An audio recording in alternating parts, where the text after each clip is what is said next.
오늘의 말씀은 로마서 4장 1절부터 12절까지 말씀입니다. 그런즉 육신으로 우리 조상인 아브라함이 무엇을 얻었다 하리요? 만일 아브라함이 행위로서 의롭다 하심을 받았으면 자랑할 것이 있으려니와 하나님 앞에서는 없느니라. 성경이 무엇을 말하느냐? 아브라함이 하나님을 믿음에 그것이 그에게 의로 여겨진 바 되었느니라. 일하는 자에게는 그 삭시 은혜로 여겨지지 아니하고 보수로 여겨지거니와 이를 아니할지라도 경건하지 아니한 자를 의롭다 하시는 이를 믿는 자에게는 그의 믿음을 의로 여기시나니 일한 것이 없이 하나님께 의로 여기심을 받는 사람의 복에 대하여 다윗이 말한 바 불법이 사함을 받고 죄가 가리어짐을 받는 사람들은 복이 있고 주께서 그 죄를 인정하지 아니하실 사람은 복이 있도다 함과 같으니라. 그런즉 이 복이 할례자에게냐 혹은 무할례자에게도냐 무릇 우리가 말하기를 아브라함에게는 그 믿음이 의로 여겨졌다 하노라. 그런즉 그것이 어떻게 여겨졌느냐? 할례시냐 무할례시냐? 할례시가 아니요 무할례시니라. 그가 할례의 표를 받은 것은 무할례시의 믿음으로 된 의를 인친 것이니 이는 무할례자로서 믿는 모든 자의 조상이 되어 그들도 의로 여기심을 얻게 하려 하심이라. 또한 할례자의 조상이 되었나니 곧 할례 받을 자에게뿐 아니라 우리 조상 아브라함이 무할례시에 가졌던 믿음의 자취를 따르는 자들에게도 그러하니라. 네. 사도 바울은 로마서 3장, 우리가 앞에 본 로마서 3장에서 율법 외에 하나님의 한 의가 나타났다 하고 설명했습니다. 그리고 이 의는 모든 사람들에게 공평하게 주어지는 하나님의 의다. 그러니까 유대인이든 헬라인이든, 여기서 헬라인이라는 것은 이제 이방인들을 상징하는 그런 언어죠. 자, 그렇기 때문에 인종이나 국적이나 혈통이나 배경이나 이런 외모, 즉 외적인 것과 관련 없이 하나님께서 모든 사람들에게 동등하게, 공평하게 이 의를 베푸셨는데 그것은 곧 믿음으로만 받는 하나님의 의다. 즉 예수 그리스도를 믿음으로 말미암아 하나님께로부터 구원을 받는 그 의가 바로 새롭게 주어진 하나님의 의다. 이렇게 설명했습니다. 그리고 나서 이 의에 대해서 자세히 설명하기 위해서 누구를 소개하냐면 아브라함을 소개합니다. 자, 지금 이 논증은 1차적으로 유대인들에 대해서 말하고 있는 거죠. 그렇기 때문에 유대인들이 자신들은 율법을 지키는 행위로 말미암아 또 육신에 받는 할례로 말미암아 자신들은 자연스럽게 너무나도 당연하게 하나님의 구원받은 백성들이 된다 이렇게 생각하고 있는데 그들의 그 편견, 잘못된 생각을 지금 깨트리기 위해서 누구를 소환하냐면 그들이 자신들의 조상으로 여기며 자신들의 구원의 출발점으로 여기는 아브라함을 소환하는 것입니다.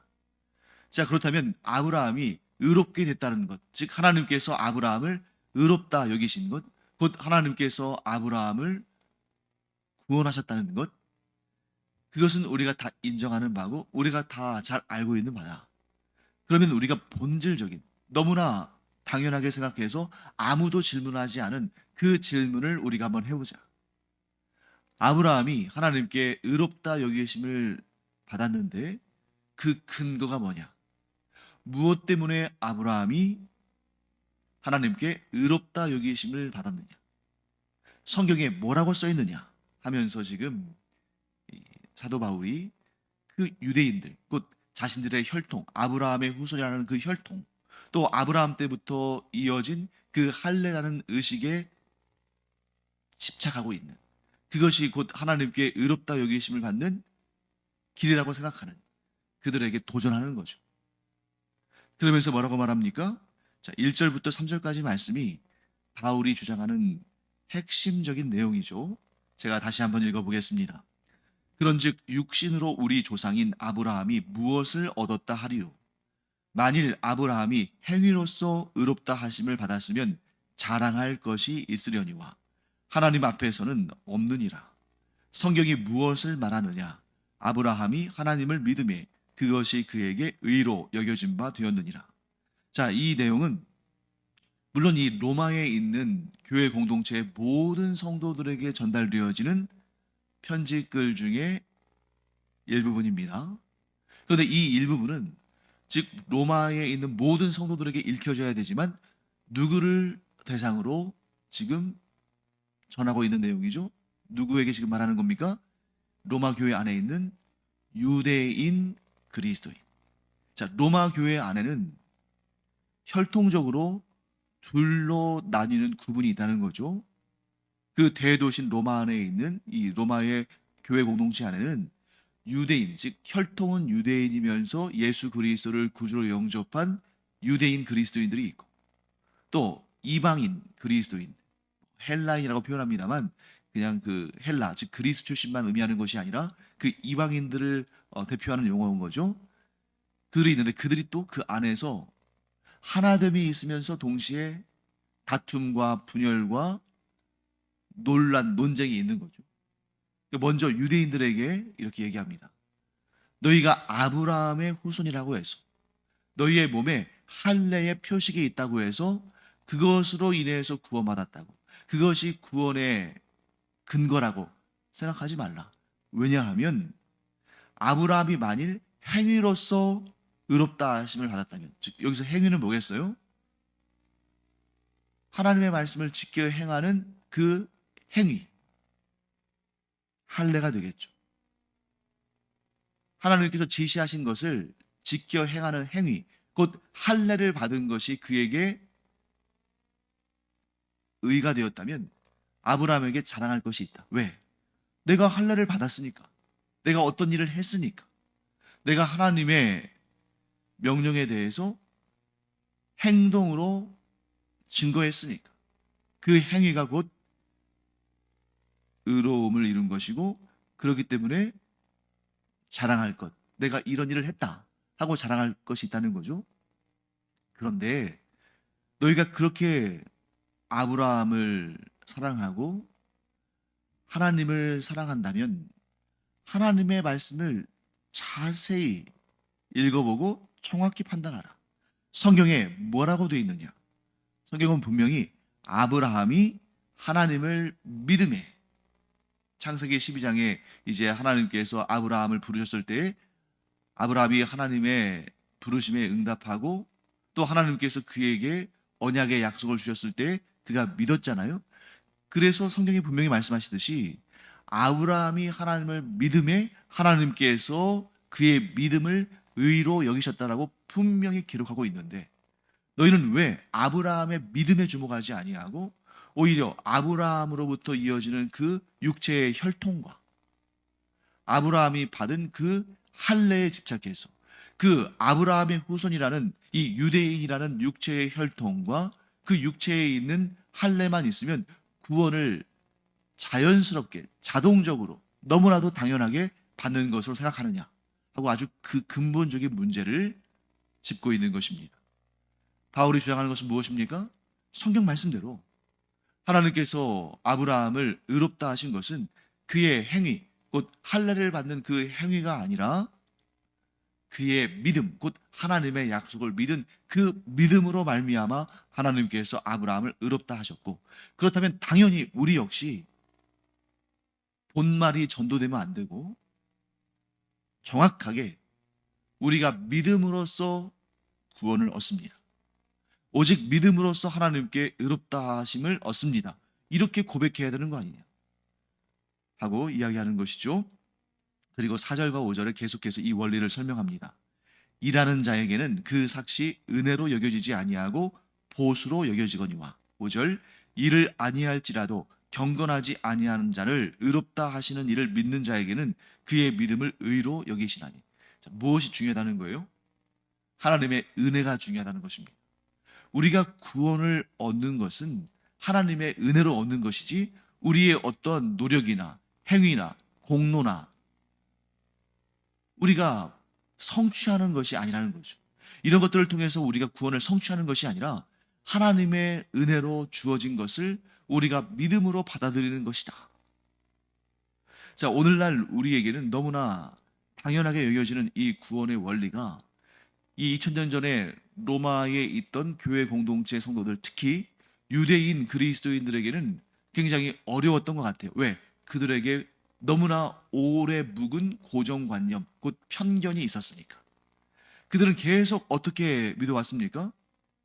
우리 유대인들만, 우리 이스라엘 민족만 하나님과 언약을 맺었고, 또 우리 몸에 있는 이 할례, 그리고 또 할례를 포함해서 우리에게 주어진 그 율법이 우리가 구원받은 유일한 민족이라는 것을 드러내고 있다.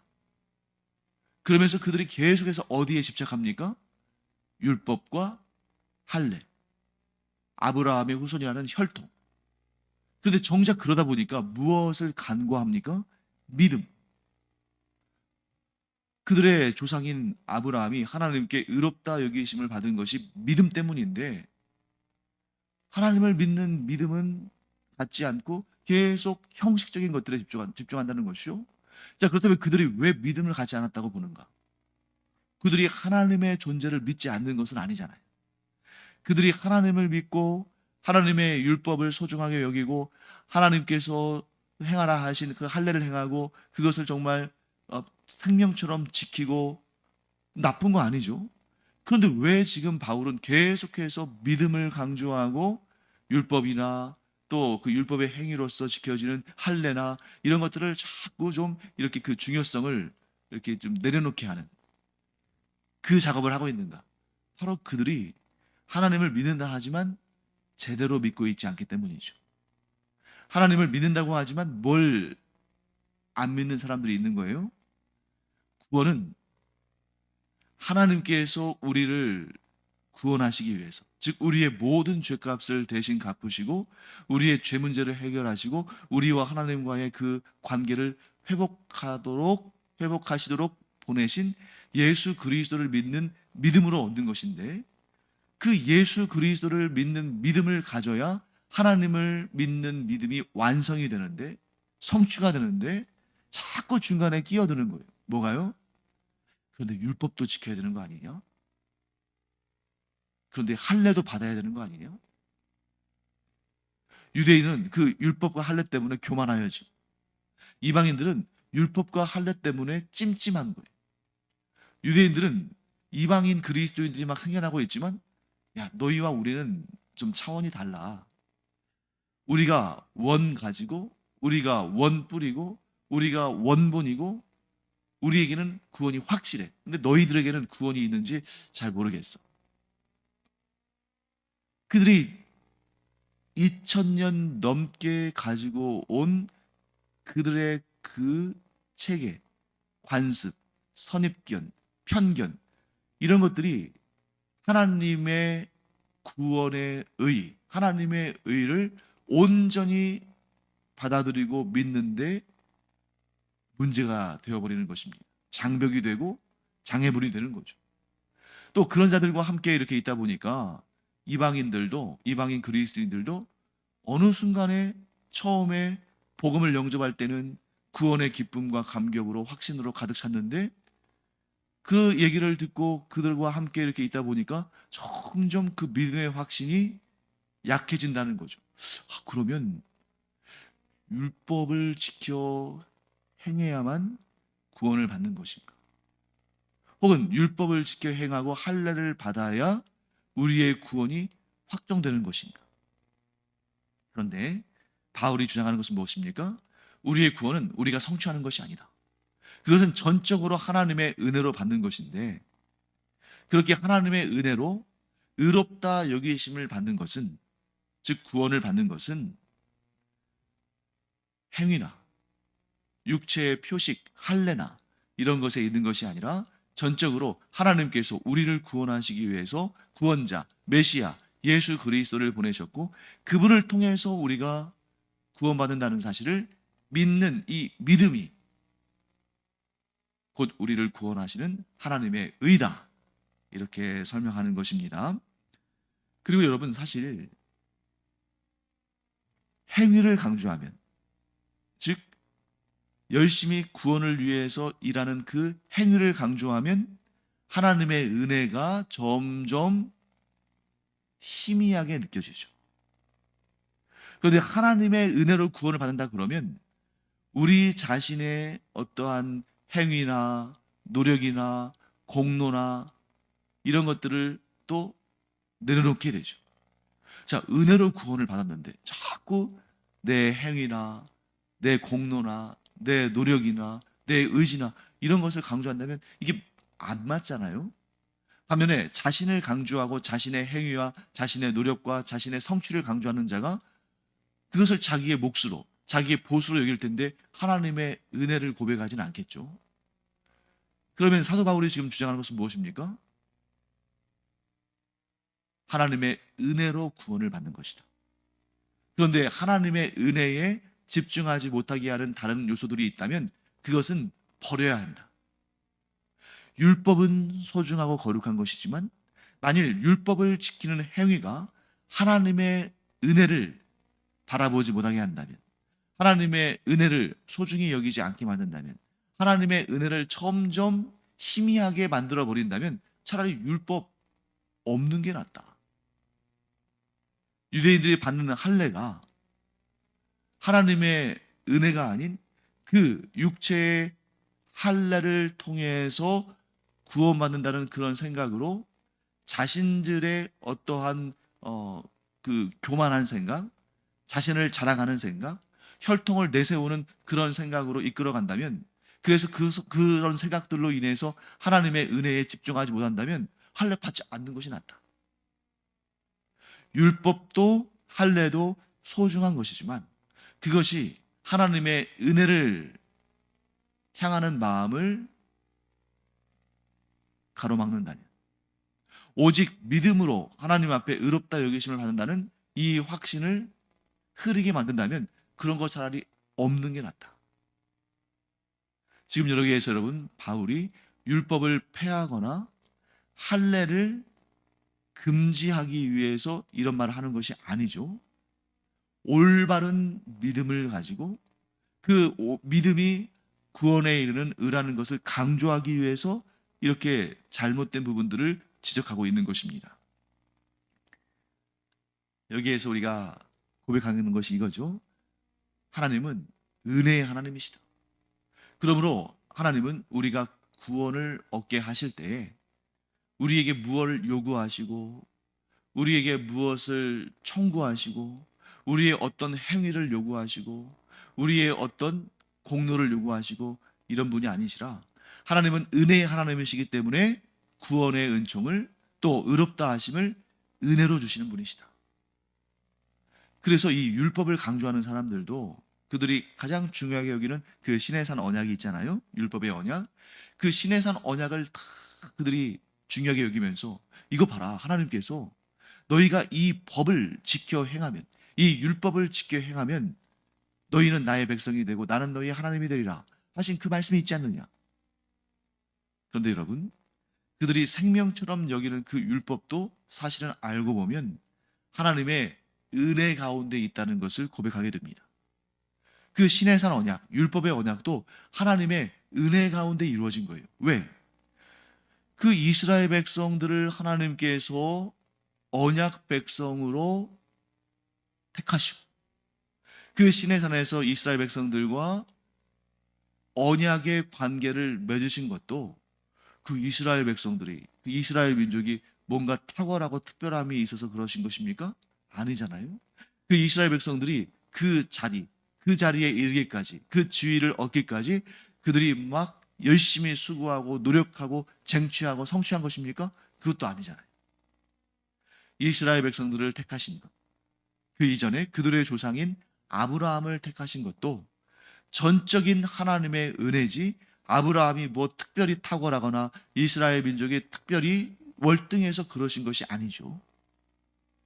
그러므로 그 시내산 언약, 율법의 언약도 그 근본은 하나님의 은혜로부터 출발한 것이다. 그리고 그 은혜는 행위로 얻거나 혈통으로 얻는 것이 아니라 할례로 얻는 것이 아니라 오직 믿음으로 얻는 것이다 하는 것을 강조하고 있습니다. 자, 그리고 나서 이번에는 다윗 얘기를 하네요. 자, 아브라함을 얘기했고 그 다음에 다윗을 얘기합니다. 이 두 사람이 동시에 나오는 것을 우리가 본 적이 있죠.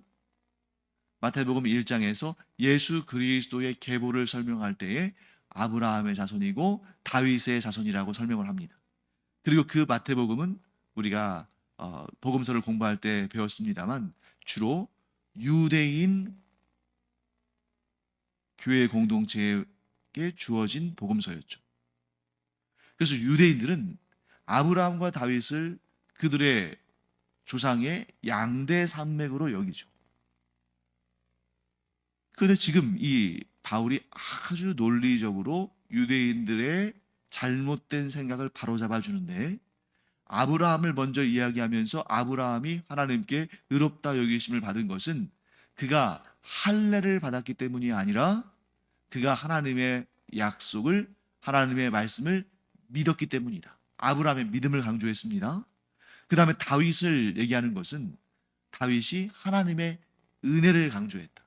즉 사람의 성취로 말미암아 하나님께 보수로, 대가로 받는 것이 아니라 하나님께 거저 받는 은혜를 강조했다 하는 것을 설명하기 위한 것입니다. 그래서 6절부터 8절까지는 다윗의 시가 소개가 되죠. 일한 것이 없이 하나님께 의로 여기심을 받는 사람의 복에 대하여 다윗이 말한 바, 7절 8절, 불법이 사함을 받고 죄가 가리어짐을 받는 사람들은 복이 있고 주께서 그 죄를 인정하지 아니하실 사람은 복이 있도다 함과 같으니라. 뭘 얘기하는 것입니까? 불법을 행했어요. 그런데 하나님께서 용서해 주셨습니다. 죄가 있습니다. 그런데 그 죄를 가려주셨습니다. 또 죄가 있음에도 하나님께서 죄가 없다라고 하셨습니다. 그런 사람이 복이 있다는 거예요. 이 사람들이 자기가 그 죄 문제를 해결하려고 막 수고하고 애쓰고 노력하고 그 일을 이루어가고 이런 것이 아니라 하나님께서 그 불법과 죄를 아시면서도 용서하시고 덮어주시고 죄가 없다라고 칭하신 그 사람들이야말로 얼마나 복된 것인가. 자, 이 다윗의 고백의 핵심은 뭡니까? 하나님의 은혜. 내가 무언가를 열심히 해서 하나님께 인정받고 하나님께 뭔가를 이 죄사함과 또 복과 이런 것들을 성취한 자라면 그것도 뭐 좋은 거겠지만 그것은 하나님의 은혜라고 말할 수가 없는데, 하나님의 은혜는 우리가 한 것이 없어도 하나님의 그 은혜이신 하나님께서 우리에게 거둬주신 것이다. 자, 이것이 뭘 의미합니까? 율법 외에 나타난 하나님의 의, 곧 예수 그리스도께서 우리의 구원을 위한 모든 것을 이루시고 우리는 그 하나님의 은혜를 그저 믿음으로 받아들이는 것, 이것이 모든 믿는 자에게 구원을 주시는 하나님의 의다, 이렇게 설명하는 것입니다. 그리고 마지막 결론으로 이제 바울이 이런 주장하는 거죠. 아브라함이 할례를 받기는 받았다. 그래서 너희들도 할례를 받는다. 그런데 아브라함이 하나님께 의롭다 하심을 얻은 때가 언제냐? 할례를 받았을 때냐? 아니면 할례를 받기 전이냐? 답은 뭐예요? 할례를 받기 전에 아브라함이 하나님께 의롭다 여기심을 받았죠. 그리고 하나님께서 아브라함을 택하시고 그에게 은혜를 주시고 그의 믿음을 보시고 그를 의롭다 하신 그 아름다운 하나님과 아브라함 사이의 언약을, 그것을 확증하는 것이 바로 할례라는 거예요. 즉 어제도 제가 비유해서 설명드렸습니다만, 결혼의 서약이 중요합니까? 결혼 반지가 중요합니까? 당연히 결혼의 서약이 중요하죠. 결혼의 반지는 결혼 서약을 했다는 것을 증거하는 표징이죠. 그런데 예를 들어서 뭐 좀 재정적으로 어렵거나 그런 형식적인 것이 좀 부담스러워서 결혼 반지를 준비하지 않을 수도 있잖아요. 그렇다고 해서 그 결혼의 서약이 무효가 되는 것은 아니죠. 아브라함의 경우도 마찬가지입니다. 그가 하나님께 의롭다 여기심을 받은 것은 행위로 말미암은 것이 아니라 믿음으로 말미암은 것인데, 그렇기 때문에 아브라함이 하나님 앞에 의롭다 여기심을 받은 것, 곧 아브라함이 구원을 받은 것, 하나님과 언약 관계를 갖게 된 것은 아브라함의 믿음 때문이지 그가 할례를 행했기 때문이 아니다. 그러므로 아브라함은 할례자들의 조상이기도 하지만 그보다 더 본질적으로 할례자를 포함하고 할례받지 않은 자도 포함한, 즉 혈통으로는 그 어떠한 제한 없는 모든 사람들, 그러나 딱 한 가지, 아브라함이 가진 믿음을 갖는 자들은 모두 아브라함의 후손이요, 그렇게 아브라함과 같이 믿음으로 하나님 앞으로 나아가는 자는 하나님께서 그를 의롭다 하시고 그에게 구원을 주시는데, 그 구원의 완성, 그 하나님의 의의 완성이 무엇이냐? 예수 그리스도를 믿는 믿음. 예수님께서 우리의 구원에 필요한 모든 것을 이루셨고, 우리는 그런 것을 스스로 이룬 적이 없지만 예수님께서 나의 대표자시오, 나의 구원을 위해서 이루신 모든 것들을 내가 믿음으로 받습니다. 믿음으로 예수 그리스도를 나의 구주로 영접합니다 라고 고백하는 자에게 어떠한 차별 없이 혈통이나 행위나 율법이나 그 어떤 것도 차별이 되지 못하도록 오직 믿음으로 반응하는 자들을 다 구원하시는 하나님의 그 의가 바로 우리가 믿고 우리가 따르는 의다, 이렇게 정리할 수가 있습니다. 사랑하는 성도 여러분, 우리도 신앙생활을 오래 하다 보면 경건하고 거룩한 삶을 갈망하다 보면 이런저런 형식들을 쌓아가요. 그런데 그런 형식들이 나쁜 거 아닙니다. 우리의 믿음을 더 견고하게 하고 우리의 믿음 생활을 더 잘하게 하고 우리가 더욱 경건하고 거룩하게 살도록 우리가 만들어 놓은 또는 지키는 그런 형식적인 것들이 있죠. 나쁜 거 아닙니다. 좋은 것입니다. 그런데 그런 형식이 믿음보다 앞서버리면 문제가 된다는 거예요. 예를 들면 이런 형식을 따르지 않으면 구원받지 못해. 이러한 경건한 예식들을 따르지 않으면 구원이 취소가 돼. 잘못된 생각이라는 거예요. 그런 형식들, 우리의 믿음을 더 견고하게 하고 우리의 믿음을 지키고 우리가 더 충성스럽게 신앙생활하고 하기 위해서 지켜야 할 그런 형식들, 소중하고 중요하고 좋은 것입니다. 그런데 어떤 경우에도 그것이 믿음보다 앞서면 안 된다. 그런 행위들을 통해서, 그런 형식들을 통해서 구원받는 것이 아니라 구원은 오직 하나님과 하나님께서 나를 위해 이 땅에 보내신 예수 그리스도, 또 성령 하나님, 이 삼위일체 하나님께서 행하신 놀라운 구원의 역사를 믿음으로 받아들이는 것으로 구원을 얻는 것이다. 형식은 소중하고 중요하지만 그 어떠한 형식도 믿음보다 앞서서는 안 된다. 믿음이 항상 먼저다. 믿음이 본질이다 하는 것을 잊지 않는 우리가 되기를 간절히 축원합니다. 기도하겠습니다.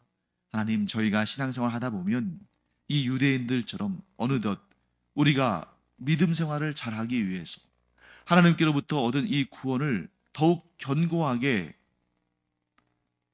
붙들고 살기 위해서 이런저런 형식과 예식들을 만들기도 하고 지키기도 합니다. 그런데 그 어떤 것도 믿음보다 앞서지 않게 하여 주시옵소서. 구원은 오직 믿음으로 얻는 것인데 믿음은 뒤로 제쳐두고 그런 형식적인 것들에 집중하다가 다른 사람들을 판단하고 자신의 구원도 잃어버리는 그러한 우매한 자 되지 아니하도록 저희가 항상 이 믿음을 굳게 붙들고 하나님을 온전히 섬기는 그런 하나님의 사람들, 믿음의 사람들 되게 하여 주시옵소서. 감사드리며 예수님의 이름으로 축복하며 기도합니다. 아멘. 기도하는 시간입니다. 우리가 본질을 굳게 붙들고 그 본질을 위해서 만든 다양한 형식들과 예식들은 그것도 소중한 거죠. 왜? 믿음을 위해서 만들었으니까. 하지만 그 주변 것들로 인해서 본질을 잃어버리는 자 되지 않기를 간절히 축원합니다. 그래야 항상 우리 가운데 하나님이 주시는 은혜가 충만한 거예요. 믿음을 지킴으로 하나님의 은혜로 충만한 올해가 되기를 기도하기 바랍니다. 기도하겠습니다.